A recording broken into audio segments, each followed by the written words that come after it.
Hello students, इस lecture में हम सॉल्व करेंगे कार्तीय गुणन से संबंधित मॉडल क्वेश्चन नंबर 2 एंड 6। ये बहुत ही सरल प्रश्न है और महत्वपूर्ण भी है परीक्षा के दृष्टिकोण से।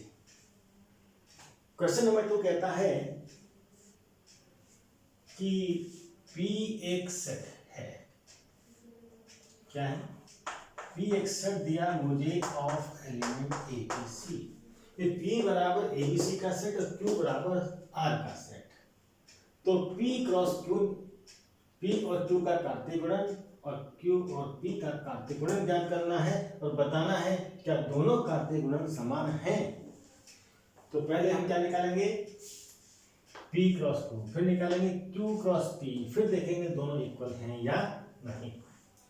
तो गिवन लिखते हैं, पहले हल करते समय गिवन सेट क्या है? P इक्वल टू ABC और Q इक्वल टू क्या है? केवल R का सेट है, सिंगल एलिमेंट का सेट है। निकालना है मुझे P क्रॉस Q। क्या होगा? ये सेट ऑफ ऑर्डर पेयर होगा। ऑर्डर पेयर को लिखा है मैंने AB से। विशेषता क्या है इसकी कि इस ऑर्डर पेयर जो लूंगा उसका पहला घटक A कहां से आएगा? P से आएगा। यानी पहला घटक कहां से आएगा? पहले सेट से आएगा। A बिलोंग्स टू P और दूसरा घटक कहां से आएगा? दूसरे सेट से आएगा। B belongs to Q। अब इसके अनुसार सेट को लिखे क्या आएगा? तो ये P क्रॉस Q हो गया सेट P के प्रत्येक एलिमेंट का ऑर्डर पेयर बनाइए सेट Q के साथ। तो P का पेयर बनेगा R के साथ AR।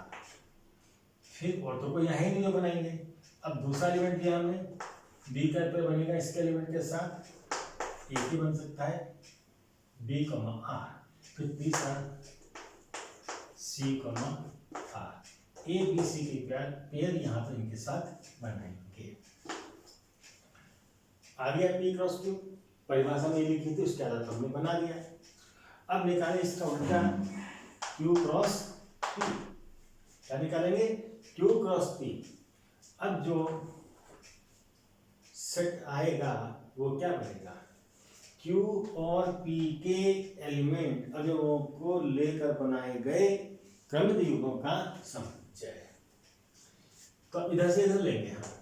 Q का एलिमेंट क्या है? R के पेयर बनाएंगे इनके साथ। R का A के साथ क्या बनेगा?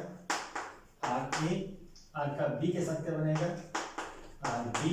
R का C के साथ पेयर क्या बनेगा? RC। ये ऑर्डर पेयर आ गए जिनका सेट क्या कहलाएगा? Q cross P। पहला आंसर तो आ गया, P क्रॉस Q निकल गया, Q क्रॉस P निकल गया। अब देखना है क्या दोनों कार्तीय गुणन P क्रॉस Q और Q क्रॉस P सेम है, समान है। ये दोनों समान होंगे यदि इसका प्रत्येक अवयव इसमें हो और इसका प्रत्येक अवयव इसमें हो। लेकिन मैं क्या देखता हूं, इसमें एलिमेंट है AR। इन दोनों सेट को इक्वल होने के लिए इसके सभी एलिमेंट इसमें होने चाहिए और इसके सभी एलिमेंट इसमें होने चाहिए। देखते हैं नहीं है? पहला एलिमेंट उठाइए, पहला क्या है? AR। ये किसको बिलोंग कर रहा है? P क्रॉस Q को। तो क्या AR इसमें है? ये RA है, ये RB है, ये RC है। AR इसमें नहीं है। This means this is that AR does not belongs to Q cross P। एक भी एलिमेंट मुझे इसमें मिल गया जो इसमें है इसमें नहीं है तो फिर इक्वल नहीं हो सकते। ये ध्यान रहे कि AR P क्रॉस Q में है। ये मत सोच लेना कि RA इसमें है। AR ये है, ये AR नहीं RA है। क्रम बदल गया है तो क्रमिक युग्म भी बदल गया है। AR को मैं RA के बराबर नहीं मान सकता। ध्यान रहे। ये क्या था? AR is not equal to RA. Here AR is not equal to RA, इसलिए कह सकता हूं कि AR P क्रॉस Q को बिलोंग करता है, तो इससे निष्कर्ष निकलेगा कि AR does not belong to Q cross P, क्योंकि दोनों कब बराबर होते हैं? ये दोनों पेयर बराबर कब होते हैं? जब इसका पहला इसके पहले के बराबर होता, यानी A बराबर R होता। क्या ऐसा है? A R के बराबर कहाँ होगा? A अलग है, R अलग है, और साथ में ये भी होना चाहिए था कि R इज इक्वल टू ये, R is equal to A, वो भी नहीं है, दोनों अलग अलग हैं। तो P क्रॉस Q, इसलिए हम क्या कहेंगे? P cross Q is not equal to Q cross P, यानी दो सेट की कार्टेशियन प्रोडक्ट का के गुणन क्रम विनिमय नियम का पालन नहीं करता है। उतारिए इसको, फिर ले रहे हैं हम क्वेश्चन नंबर 6।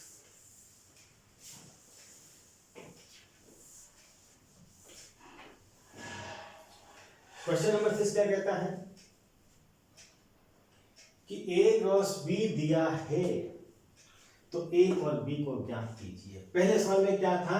सेट A दिया था, सेट B दिया था, और A क्रॉस B दिया। ये कहें कि P दिया था, Q दिया था, तो P क्रॉस Q निकालना था। अब इसका उल्टा है, P क्रॉस Q दे रखा है, P और Q निकालने हैं। अब P और Q भी क्या लिखा है उन्होंने? A B। क्या दिया है मुझे? A cross B is equal to क्या है?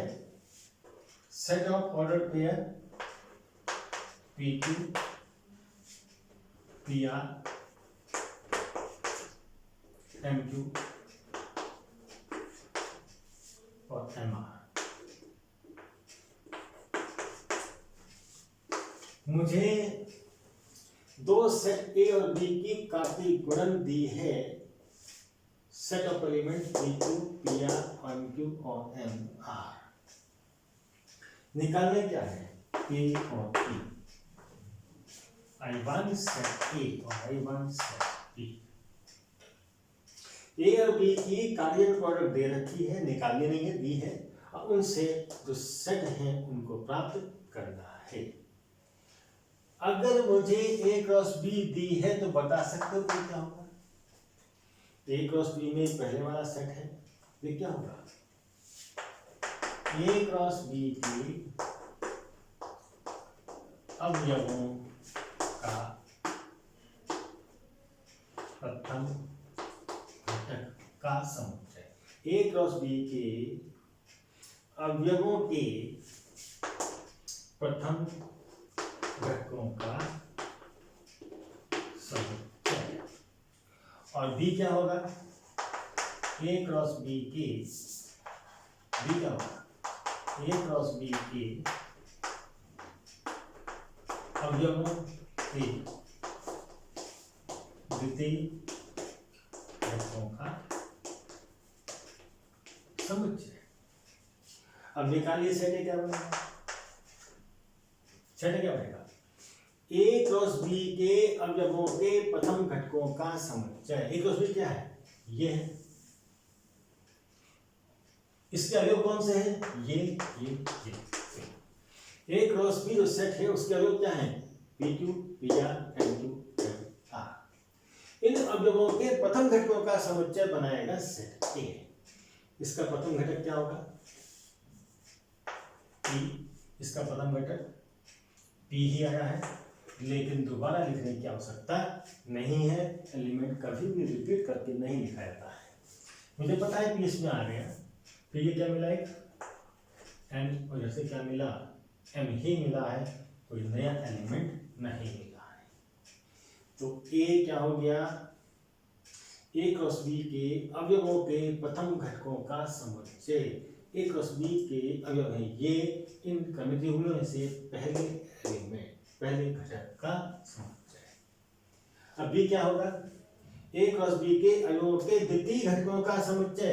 ए क्रॉस बी के अवयव कौन है, ये इनके द्वितीय घटकों का समुच्चय। द्वितीय घटक कौन है इसमें,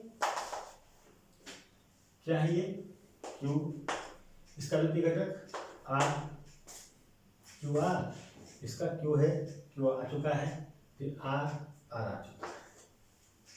तो ए बराबर हो गया पी एम का सेट और बी हो गया क्यू आर का सेट। उतारिए इनको।